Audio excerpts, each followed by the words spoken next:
On the 11th of July, Poland once again remembered the victims of the Volhynia massacres. 5 days later, the Polish Internal Security Agency announced an indictment against an 18-year-old Ukrainian citizen. According to the agency, he had carried out or prepared 47 criminal acts, including the desecration of memorial sites connected with Polish victims of the Ukrainian Insurgent Army. The alleged objective was not simply vandalism. It was to provoke hostility between Poles and Ukrainians. And then, 1 day later, President Volodymyr Zelenskyy convened senior Ukrainian officials and announced measures intended to repair relations with Poland. He promised broader investigations, access to security service archives, more support for exhumations, and a deeper historical dialogue. 3 events within less than a week: a day of remembrance, an alleged Russian-inspired operation exploiting that remembrance, and a Ukrainian attempt to contain a diplomatic crisis caused by the glorification of the very organization associated with the massacres. This is not a simple story about Poland against Ukraine. It is also not a simple story about Russian propaganda inventing a conflict that does not exist. The conflict exists. The wound is real. But precisely because it is real, it is useful to the Kremlin. Welcome back to Ali K. Political, where I present current affairs from a Polish and Central and Eastern European perspective. Today, I want to defend 2 truths at the same time. First, Poland has every moral and political right to demand the truth about Volhynia, the exhumation of the victims, dignified burials, and an end to the public glorification of the Ukrainian Insurgent Army. Second, Russia is deliberately trying to turn this unresolved historical conflict into hatred between 2 nations whose strategic cooperation is essential for the security of our region. These truths do not contradict each other. In fact, understanding both of them is the only way to avoid being manipulated. For many viewers in Western Europe or North America, the history behind this dispute may seem distant and complicated. But in Poland, it is neither distant nor abstract. On the 11th of July, 1943, units of the Ukrainian Insurgent Army carried out coordinated attacks on Polish communities in Volhynia. The day became known as Bloody Sunday. According to the Polish Institute of National Remembrance, 99 Polish villages were attacked, and as many as 8,000 Poles may have been killed on that day alone. The victims were largely civilians: women, children, elderly people, and families attending Sunday services. The killings were not limited to one day. They formed part of a broader campaign conducted between 1943 and 1945 by the Organization of Ukrainian Nationalists, particularly its Bandera faction, and the Ukrainian Insurgent Army. Polish institutions estimate that around 100,000 Poles were murdered. Historians also record retaliatory killings in which thousands of Ukrainians died. Those Ukrainian victims should not be erased. Their lives mattered too. But acknowledging reprisals does not make the original organized campaign against Polish civilians morally symmetrical. It does not turn planned ethnic cleansing into an unfortunate misunderstanding between equally responsible neighbors. Poland officially recognizes these crimes as genocide. And for many Polish families, this is still not only history. The remains of relatives have never been located. Many victims still have no grave, no name on a cross, and no place where their descendants can light a candle. That is why the subject cannot simply be declared closed in the name of present-day geopolitics. Reconciliation cannot be built by telling the descendants of murdered people that their grief is inconvenient. At the same time, Ukrainians have their own historical memory. For many of them, the Ukrainian Insurgent Army represents resistance against Soviet domination and the struggle for national independence. Ukraine spent centuries divided, occupied, suppressed, and subjected to Russian imperial rule. Today, while fighting another Russian invasion, many Ukrainians instinctively reach for symbols associated with resistance to Moscow. That psychological mechanism is understandable, but understanding it does not require Poland to accept it. A movement can fight one oppressor and still commit atrocities against another population. Resistance to Stalinism does not erase the murder of Polish civilians. A national liberation struggle does not grant permanent immunity from historical judgment. This is the central mistake in the argument that Ukraine alone is entitled to decide whom it honors. Legally and formally, of course, every sovereign country chooses its own military symbols and national heroes. Politically and morally, however, those choices have consequences. If a state honors an organization responsible for mass killings of citizens of a neighboring country, it cannot reasonably demand that the neighbor treat the decision as a purely internal matter. This year, the dispute became a full diplomatic crisis. President Zelenskyy approved an honorary name for a Ukrainian military unit, referring to the heroes of the Ukrainian Insurgent Army. The decision caused outrage across the Polish political spectrum.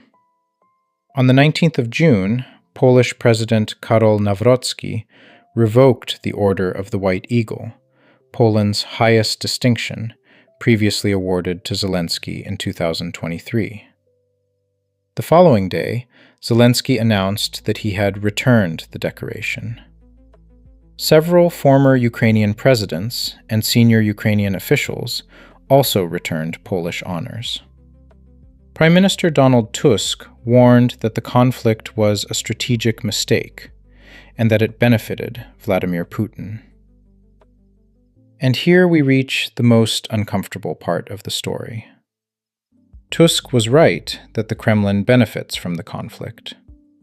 But saying that Russia benefits does not make the original Ukrainian decision wise, harmless, or acceptable. Russia did not force Ukraine to honor the UPA. Ukraine made that decision itself. The Kremlin did not invent Polish outrage. The outrage was predictable, legitimate, and rooted in historical fact. But once the conflict existed, Russian services allegedly found a way to pour fuel onto it. According to the Polish Internal Security Agency, an indictment was filed on the 14th of July against an 18-year-old Ukrainian citizen identified under Polish privacy law as Ilya K. The agency says the evidence indicates that between November of 2024 and August of 2025, he committed or prepared 47 criminal acts on behalf of Russian special services. These allegedly included the desecration of memorial sites, including places connected with Polish victims of the UPA, as well as preparations for sabotage involving a drone. The agency also says investigators identified an online recruitment mechanism using internet messaging applications. Payments were allegedly made in cryptocurrency through exchanges registered in Russia and China. These are allegations presented in an indictment, not a final conviction, and that distinction matters. But the alleged method is entirely logical from the perspective of an influence operation. Imagine the effect. A Ukrainian citizen attacks a Polish memorial connected with Ukrainian nationalist crimes. Photographs circulate online. Poles see another insult to their dead. Anger spreads. Some people stop asking who commissioned the act. They see only the nationality of the person accused of carrying it out. Then, Ukrainian social media reacts to Polish anger. Ukrainians see hostility, accusations, and perhaps collective blame directed against their entire nation. They become defensive. The original historical dispute becomes sharper. Trust collapses. And Russia gains exactly what it wants without needing to persuade either society of a completely invented story. It only has to identify a real wound, touch it in the most painful place, and let human anger do the rest. This is why the most effective propaganda often contains a large amount of truth. The Volhynia massacres happened. The cult of the UPA exists. Polish frustration is real. Ukrainian defensiveness is real. Russian manipulation does not replace those facts. It connects them, amplifies them, and directs them towards the most destructive possible outcome. However, we must be cautious not to draw the wrong conclusion.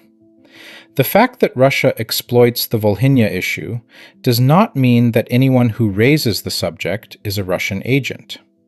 That accusation has become an intellectually lazy weapon. A Pole demanding exhumations is not automatically serving Moscow. A historian describing the crimes of the UPA is not spreading Kremlin propaganda. A Polish citizen opposing the honoring of the UPA is not required to remain silent because Ukraine is currently at war. In the same way, supporting Ukraine against Russian aggression does not require accepting every decision made in Kiev. Ukraine is defending itself against an imperial invasion.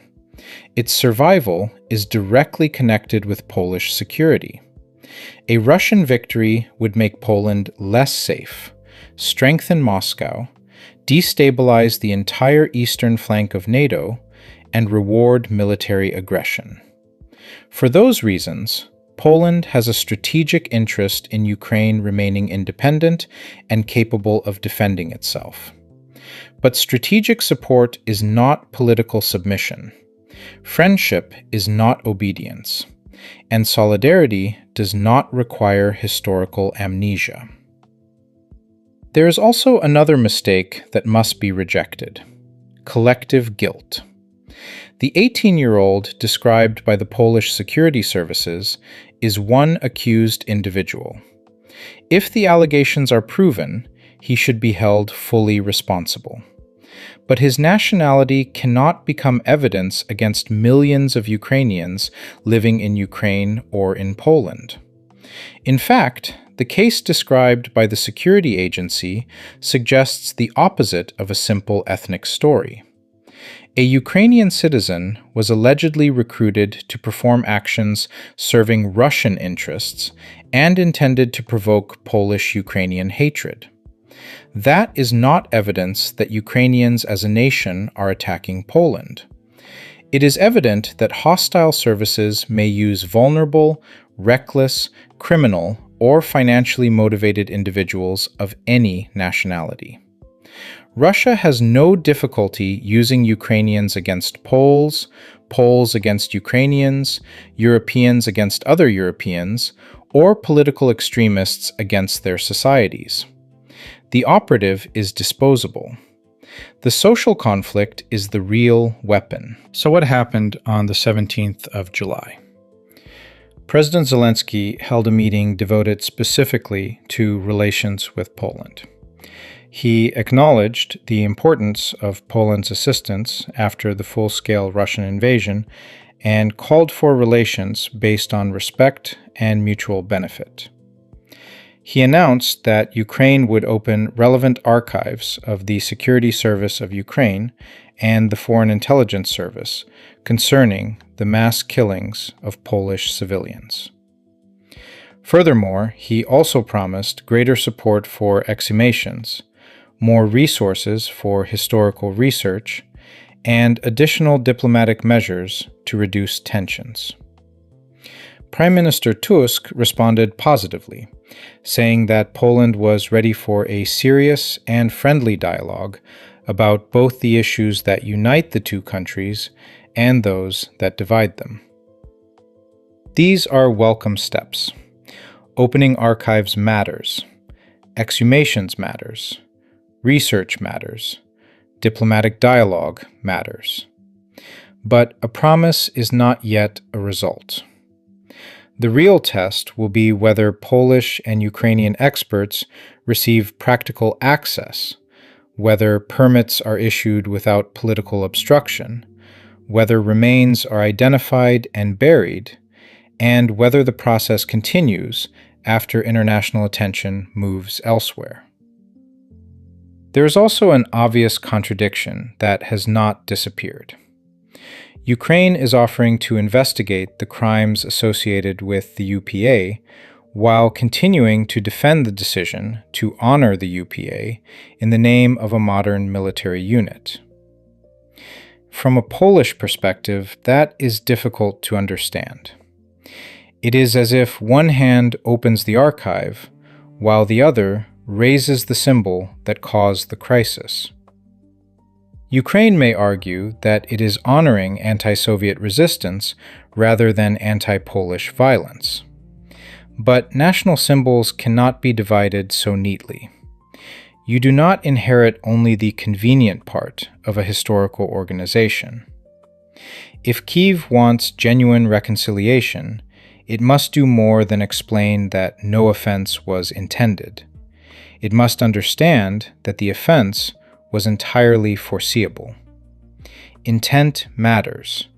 Consequences matter too. What should Poland do now? First, Poland should continue supporting Ukraine's defense against Russia. Not as charity, not because every Ukrainian policy is correct, and not because Poland owes Kyiv unconditional loyalty. Poland should do it because an independent Ukraine stands between the Polish border and Russian imperial power. Second, Poland should make exhumations and dignified burials a permanent, measurable element of bilateral relations. This cannot remain an annual exchange of emotional statements around the 11th of July. There should be schedules, permits, joint expert teams, published progress, and clear responsibility when work is blocked.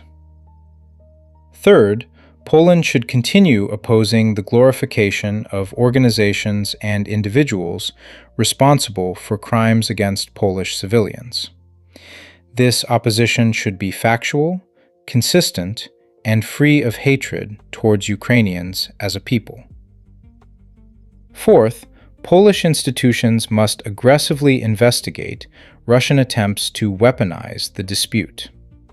Memorial vandalism, anonymous social media campaigns, fabricated documents, manipulated videos, and suspicious accounts should not be treated as harmless online noise. They may be components of a broader influence strategy. Fifth, both governments should speak honestly to their societies. Polish leaders should explain why supporting Ukraine remains in Poland's security interest, even when serious disagreements exist. Ukrainian leaders should explain that respect for Polish victims is neither surrender to Russian narratives nor an attack on Ukrainian independence. And sixth, Western allies must stop treating Central and Eastern European history as an irritating complication. For countries in our region, history is not decoration. It shapes borders, alliances, fears, family memories, and national survival. You cannot build durable European security while dismissing unresolved mass graves as a secondary cultural disagreement. A stable Polish-Ukrainian partnership cannot be built on silence, but it can be built on truth. The Kremlin's ideal outcome is not necessarily that Poland abandon Ukraine overnight. A more realistic goal is gradual corrosion, more resentment, more suspicion. More politicians are rewarded for escalation. More Ukrainians are convinced that Poland is fundamentally hostile. More Poles are convinced that every Ukrainian is secretly devoted to Bandera and the UPA. Less military cooperation, less social trust, less patience. 1,000 small fractures are often more useful than one dramatic rupture.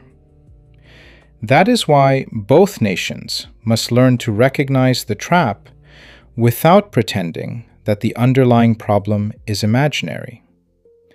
The answer to Russian manipulation is not silence about Volhynia. The answer is greater historical clarity. The answer to Ukrainian defensiveness is not collective hatred. The answer is persistent political pressure focused on archives, exhumations, burials, education, and public symbols. The answer to Polish anger is not to abandon strategic thinking. The answer is to separate memory from manipulation. Poland can say all the following at once. The victims of Volhynia deserve truth. The UPA should not be glorified. Ukraine is entitled to exist as an independent state. Russia is the aggressor in the present war. A Russian victory would endanger Poland. And Russian services must not be allowed to use Polish graves as weapons against the living. None of those statements cancels another. Together, they form a coherent Polish position. Not pro-Russian, not anti-Ukrainian, not historically blind. Simply Polish, and grounded in the security interests of Central and Eastern Europe. The coming weeks will show whether Zelenskyy's promises become concrete action. Will the archives truly open? Will exhumations accelerate? Will the victims receive names and graves? Will Kiev reconsider the decision that triggered the crisis? And will Polish public debate distinguish between legitimate criticism of Ukrainian historical policy and operations designed to produce indiscriminate hatred? This is the test. Not whether Poland forgets, not whether Ukraine humiliates itself, but whether two nations facing the same imperial threat can confront the darkest part of their shared history without allowing Moscow to control what happens next.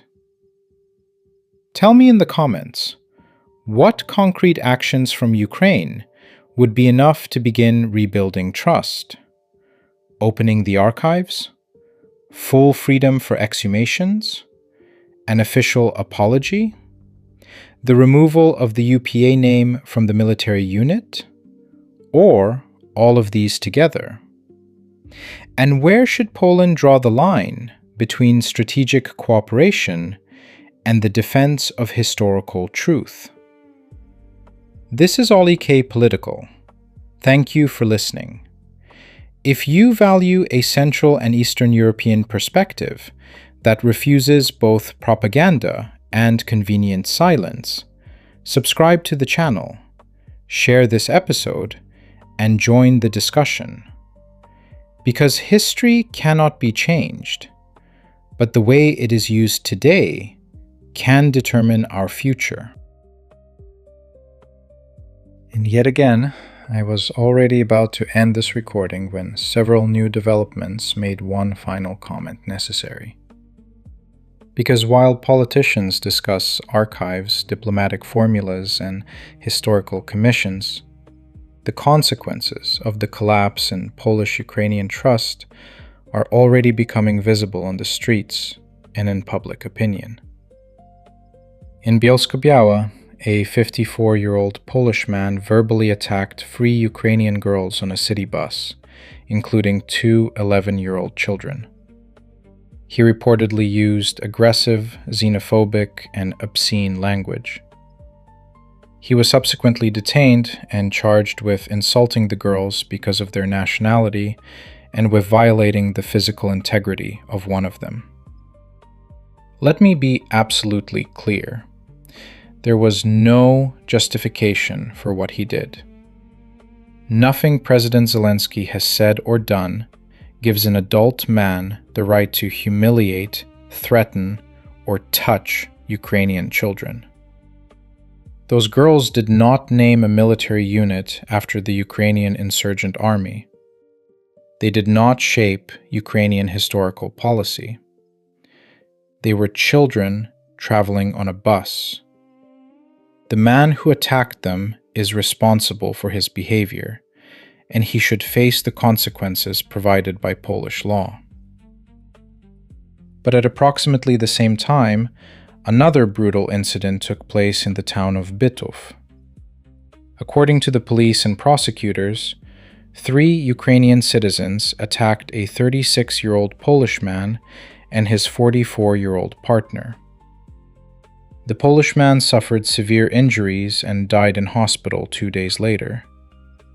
The woman was also beaten, although she did not require hospitalization. The suspects have been detained, and the legal classification of the case may become more serious following the post-mortem examination. The available evidence currently suggests that this was connected with alcohol and personal circumstances rather than an ethnic conflict. But that does not make the crime less horrifying. A man is dead. His family has lost someone they loved. And those responsible must receive a just punishment if their guilt is established in court. These 2 incidents must not be used to cancel each other out. A Polish man abusing Ukrainian children does not erase the death of a Polish citizen allegedly beaten by 3 Ukrainians. And a brutal crime committed by Ukrainian citizens does not justify collective hatred towards Ukrainian children, workers, families, or refugees. Nationality is neither collective guilt nor a shield from individual responsibility. A criminal must answer for his crime. A xenophobe must answer for his hatred. And a democratic state must apply the same law to both.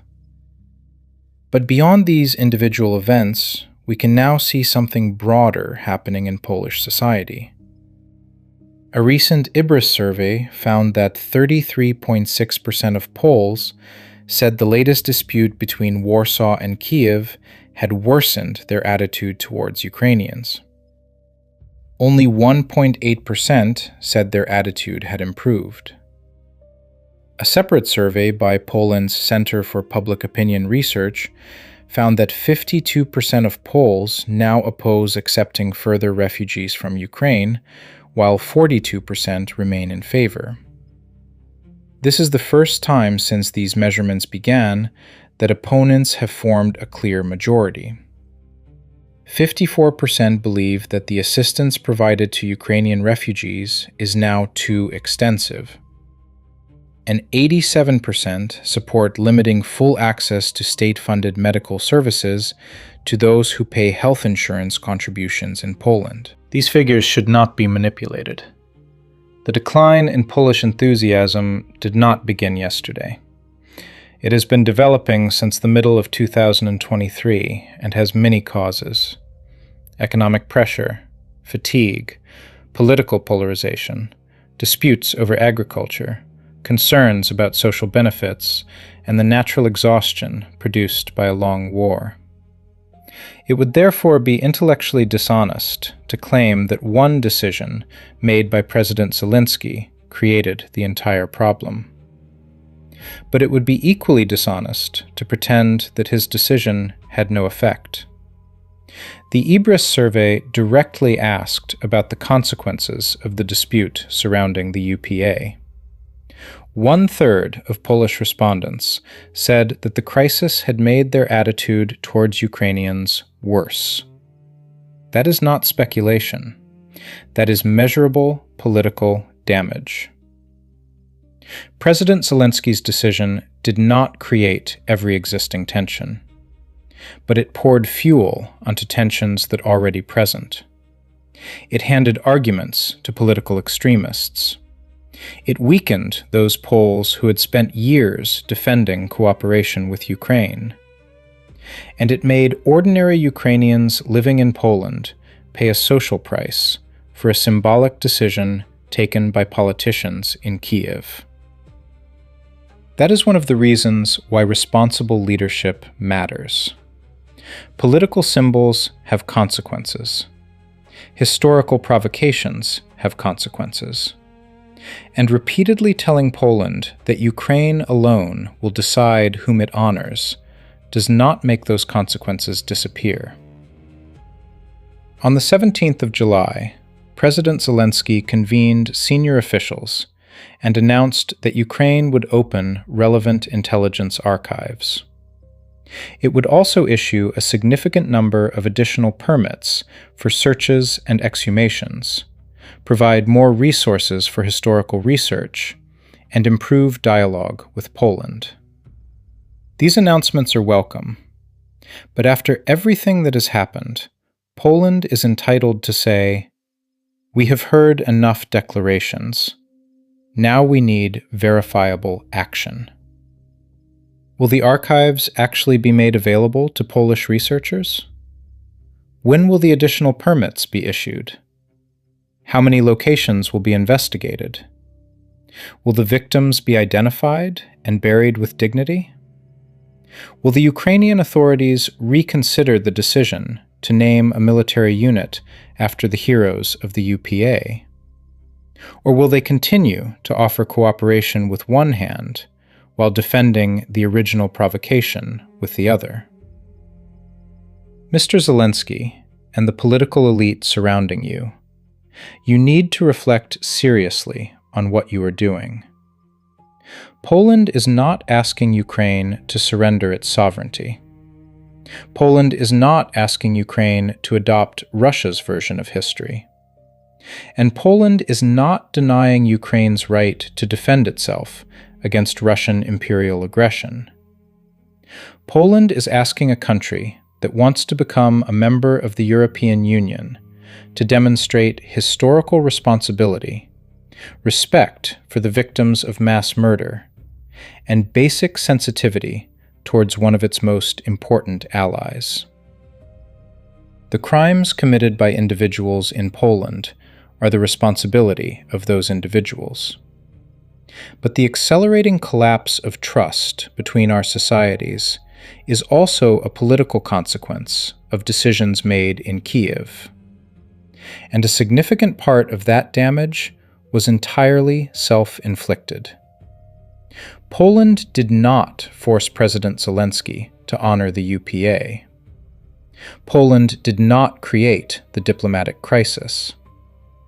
Poland reacted to a decision that any Ukrainian government should have known would cause outrage. So please, do not give us another carefully prepared speech. Give us decisions. Open the archives in practice. Issue the permits without delay. Allow the victims to be found, identified, and buried. Stop treating Polish objections as an attack on Ukrainian sovereignty. And reconsider symbols that honor an organization responsible for the mass murder of Polish civilians. If Ukraine genuinely wants to become part of the European family, and if it hopes to be treated as an equal and trusted partner, then partnership must be based on more than strategic necessity. It must also be based on respect. Poland does not need more beautiful declarations. Poland requires proof.